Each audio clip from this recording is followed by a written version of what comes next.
Hello everyone, welcome to something new I'm trying to do here on Dutchman Games.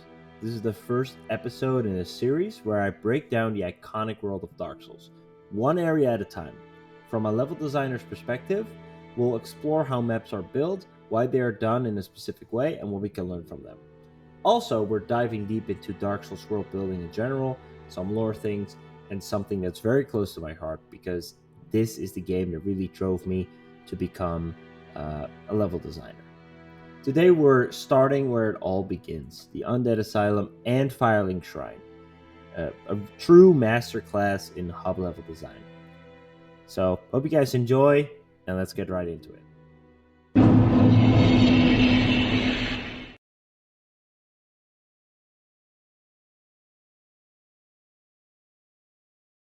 So here we are in the Undead Asylum.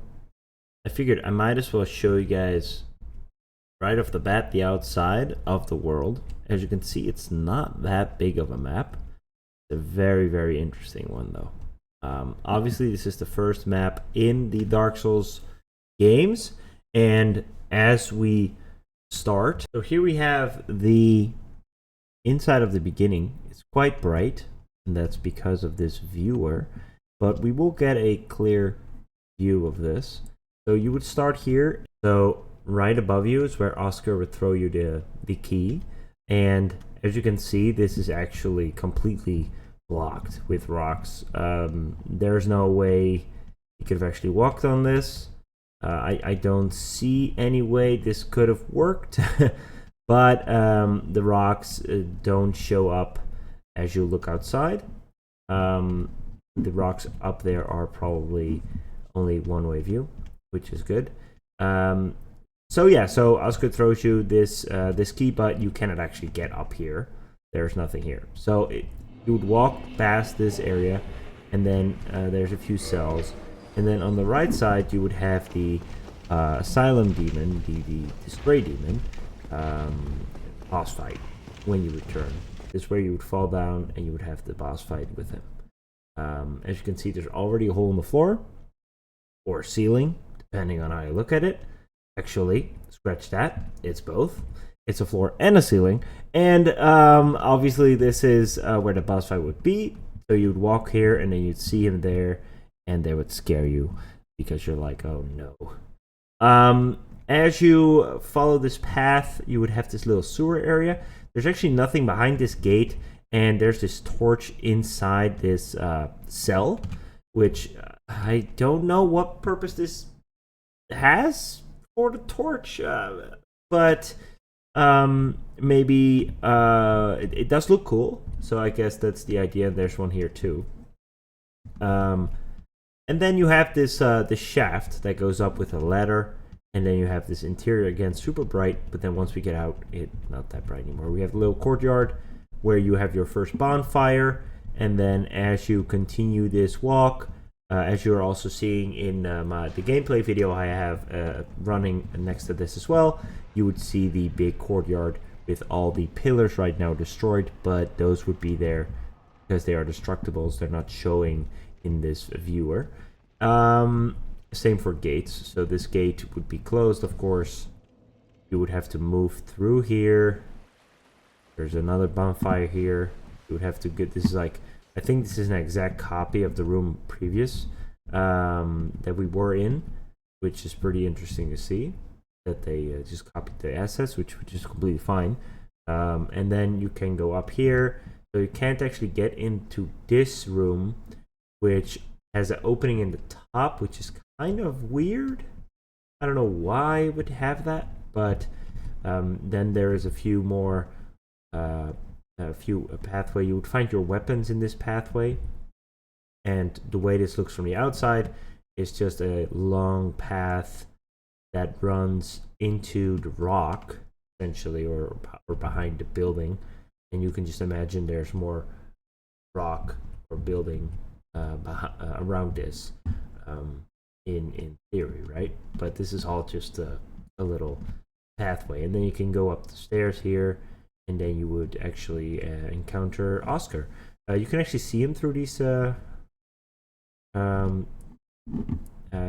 this little window or doorway, and he'd be laying right here. And then there is also an opening up here, which I don't know why, but there's an opening up there. And then this is the upper area of the courtyard, the broken stairs and the little path next to it.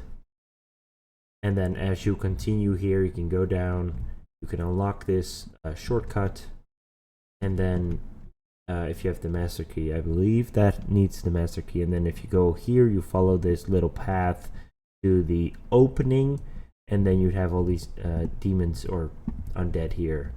A little extra path here with some items and a way down again. So you would have the loop completed, which Dark Souls loves to do, which is a really good design element, to have the loops completed in your levels. And then as you stand on this thing, so right now it's broken, but there will be a breakable area here, which the demon can break you off of. Same for the side paths, which would be here, and also on the other side there, because these are not breakable and the others are. And then as you get down here and you kill him, gate opens, you can leave. And then that would be the asylum. And the cool part about this level is that it's super compact. It really shows you what they are going for with Dark Souls.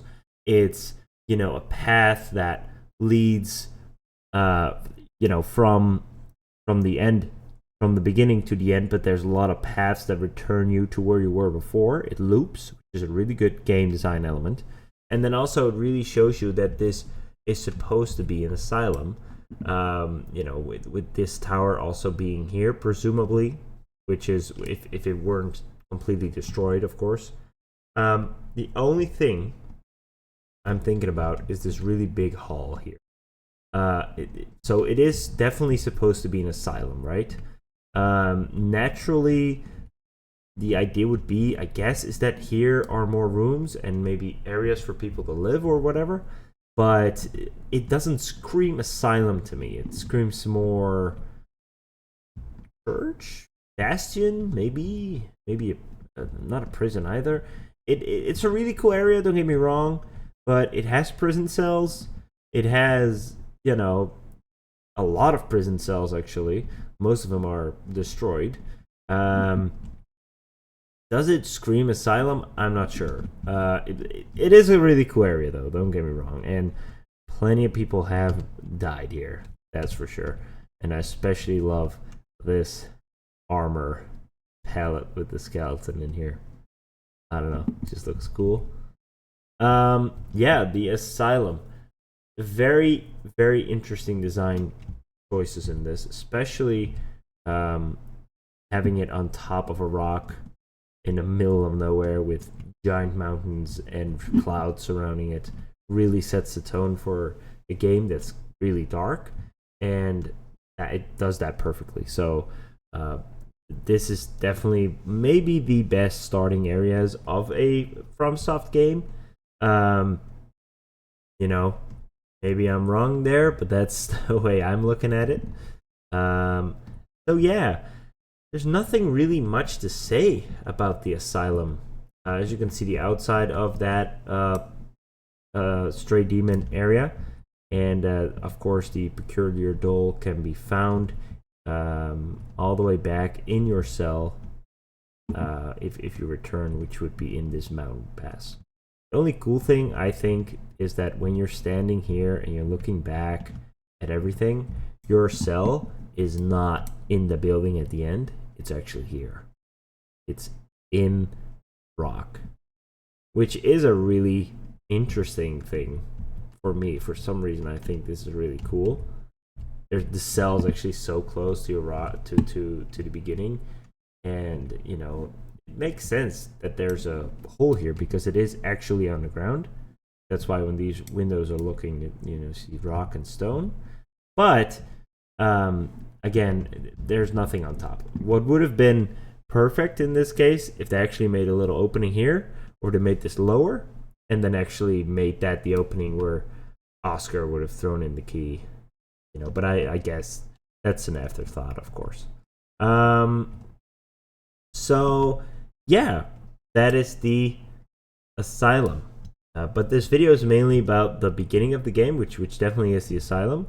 But that would also be the Firelink Shrine, which is the biggest part of the Dark Souls. The beginning of Dark Souls, definitely the most memorable. So let's head right over there.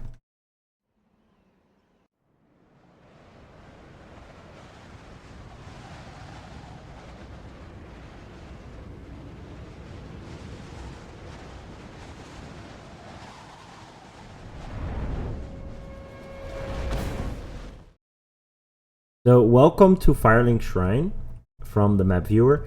As you can see, it's a lot more dark now than the other map. It kind of depends on which map you're viewing. Firelink Shrine is a massive area. It's massive, and a lot of times people don't really fully realize that because it's a hub and you're walking around and going from shop to shop or whatever.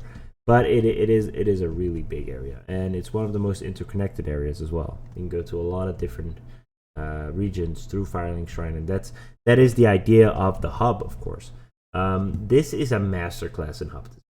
Seriously, it's really good. There's a lot of different paths you can go on. There's a lot of different NPCs that can spawn everywhere. Yeah, definitely a really good area. So you start right here, where the crow drops you off, and then there's the bonfire right there, and there's of course the NPCs sitting around. And as you go along, I guess most of you guys already know how this level is laid out because you've spent so much time here. So I don't really have to go through all the little details of this level, I bet. But I do want to show you guys a few interesting bits. If you go through the elevator, you come down from the elevator on that parish, and you can actually fall on here, and then you can kind of walk around here, and you can jump on this edge. You can jump on the top of this building. There's an item right here, and yeah, it's just really cool area to kind of jump around in and explore.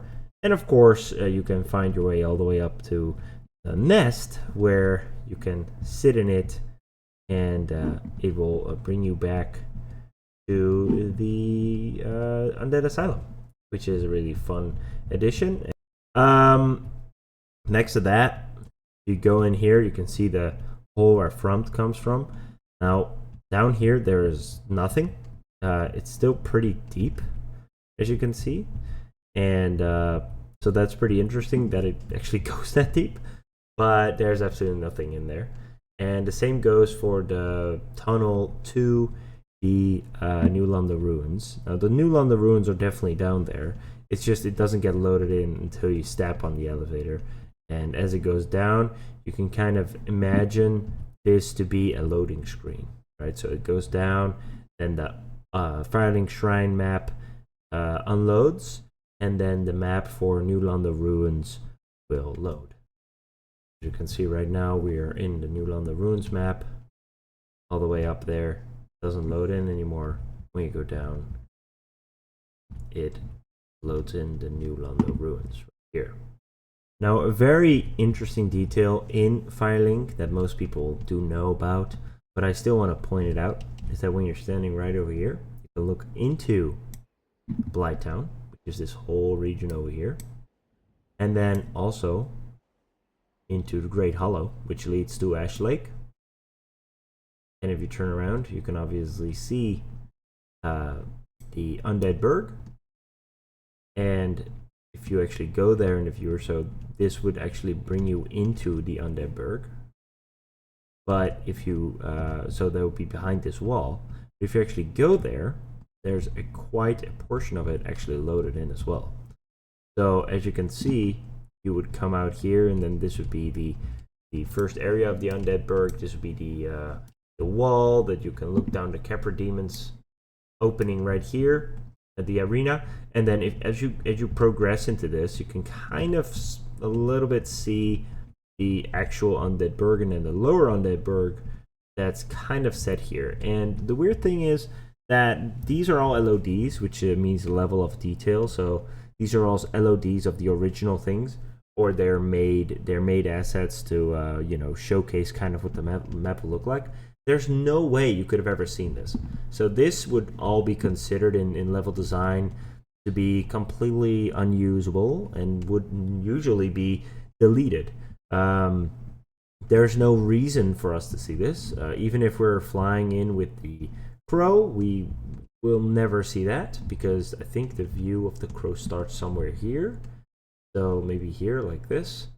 So just like how the wall stops right here, everything behind this wall, in my opinion, and maybe I'm wrong, but these should all be deleted as well. Anyway, it's still funny that they're here, still kind of interesting. Obviously, we have the Hellkite Bridge, which is with the Hellkite Dragon, and then this would be the wall all the way back here where the Taurus Demon would have the Taurus Demon fight, and then this would be tower that would lead you down to the Basin, where the Havel would be. So if we were to look back and we would fly up here, the last tower is actually where the Taurus Demon fight is, which is really cool, because if you're standing over here, you'll never be able to see it except from certain perspectives. If you're standing right here, you can see it. And if you're standing, well, obviously you can't stand on here, but if you were to use your camera, maybe some way you could possibly see the top of it. And yeah, so behind here would be behind these rocks, and in here would be the basin and the woods, the wooded area. So that's one part, or that's another area. Obviously, if we look up, we can see the big tree coming through the rocks, which would make us maybe think that this is a part of a arch tree, kind of like the one from the Great Hollow over there. And here's the elevator. Now, if we take the elevator all the way to the top, we will end up in Undead Parish, the Church of Awakening, which is shown. And it's shown in a very, very, very, very low detail LOD, so level of detail very low. And that is because obviously we cannot really get close to this. But it's still pretty cool that they show this, especially because we won't really be able to see it unless maybe we can peek a little bit through the leaves, or if we're standing over here, maybe we can see a little bit of the church tower. But the Bell of Awakening is right up there, and that's clearly stated as well. We have another tree coming out of the wall, which again kind of maybe signifies that this is one of the arch trees from the Ash Lake. Which one? I don't know, but not the one that we go down through, because that's this one. And then if we go look at Blight Town, we will eventually also look down here. But if we go through Blight Town, there's something really interesting here. So we go all the way down. You can see the rock just going all the way down. There's an opening here. And the reason there's an opening here, I think, is because this rock, if you're actually in Blight Town, will be hollow, kind of. Here's where Quelaag would be, in her den. So, or in her mound, or whatever. So that's interesting part. Now, obviously, this is the lowest part of these columns, so it would probably start up here somewhere. And this would be Blight Town, of course. Very LOD, very low detail, which makes sense because it's far away. And then this would be the Ash Lake tree. It's 2D, so it's just a little picture, which all makes sense because this is very simple and low to run, very easy on the processors and GPUs of the time, and you won't see the difference anyway because it's that far away. But yeah, and then technically speaking, you could also kind of see into the depths, because the depths would actually be in this wall, and obviously there's nothing here, but the depths would be there. And then this would be the upper Undead Parish.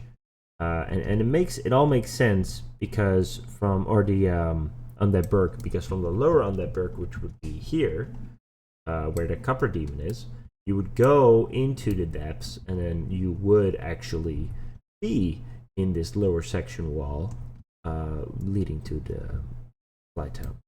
So it all makes sense, which is really, really cool, and we can't say that of Dark Souls 2. But continuing here, we have the little town over here, which is super weird because you're like, oh, like we can never go there, but what is there? Well, not a lot. It's just a lot of roads and a lot of walls and a lot of things. It is very, I mean, it's obviously not detailed, but I still think it's more detailed than it should be, maybe.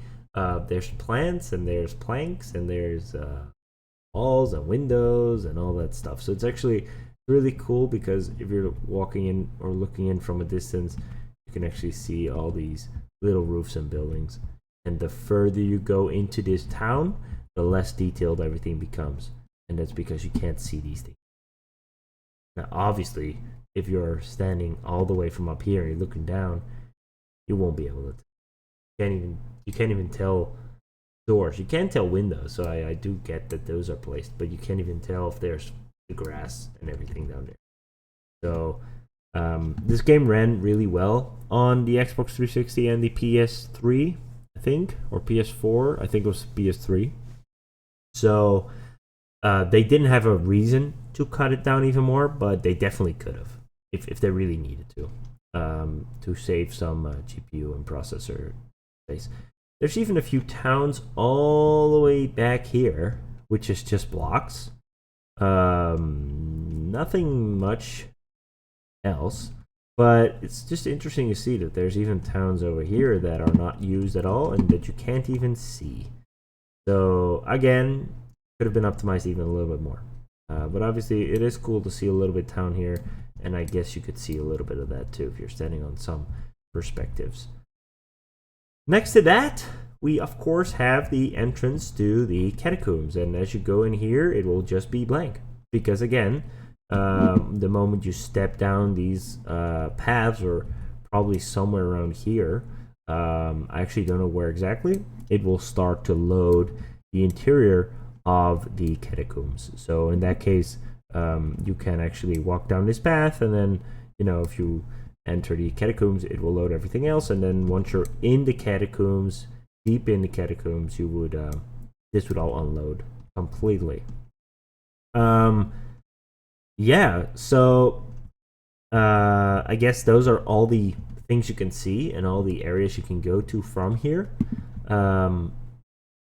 Again, I think this is an amazing hub level. It really symbolizes that this is the place where you're going to come back to and back to and back to. And it really does have a lot of different things that you can do here. You can talk to a lot of NPCs. There'll be this little cell over here with, of course, Pyromancy, a woman, which is a lot deeper. Wow, I just found this out. This is a lot deeper than I thought it was going to be. But you have that little cell that's there. Then up here you have the NPCs that are spawning. Of course, down here you also have the NPC that drops the Fap ring, the favor ring, and I'm sorry, I'm not really good with names right now. I don't know why I can't remember any of them. And I do remember Patrolund, of course, which would be right here, and all the pots would be back here. The whole clergy would be here. All of the holy guys, so to speak. So yeah, that is basically Firelink Shrine. Very interesting area, very cool area. Always really interesting to see, especially from a level design perspective. You can really see how much effort they put into the geometry and the pathing of Firelink Shrine to make it as interesting as possible in a rather compact space. A lot of different paths, a lot of different exploration things, dead ends. But then, once you get out of those dead ends, there are different paths that have been unlocked because you are walking through a dead end and you see a different path. A really good example of that would be up here, when you're walking here and you find these elevators that you can't go down into because there's no elevator yet. As you walk by here, there's the stairs, and as you go up here, it's a dead end. But then you look over here, and you're like, wow, maybe I can jump down here. And then as you go on here, you can walk all the way around, and then it's a dead end. But then you can kind of go up here, and so it kind of flows very well. And I think that's a really cool thing, a really good thing they did with this this level. So yeah, that's basically it for this first episode.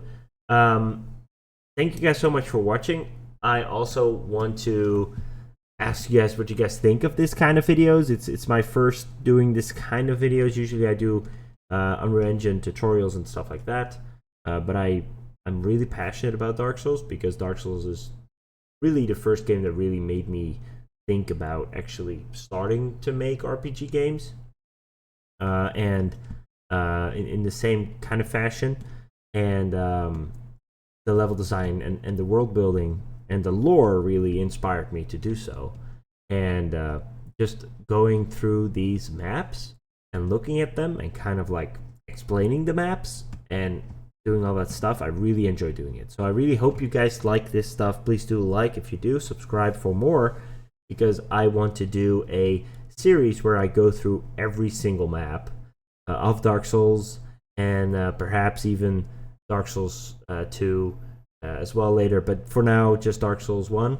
And I just want to go through all the little nooks and crannies. And if you guys want more detailed look, where I actually go through every single nook and cranny of the map, we can do that too. You know, I could say, look at this flower, but plant. But if you guys like the way it is, please do let me know too. Just let me know anything. If you guys think it sucks, let me know. It helps out. So thank you guys so much, and I'll see you guys in the next one. Cheers.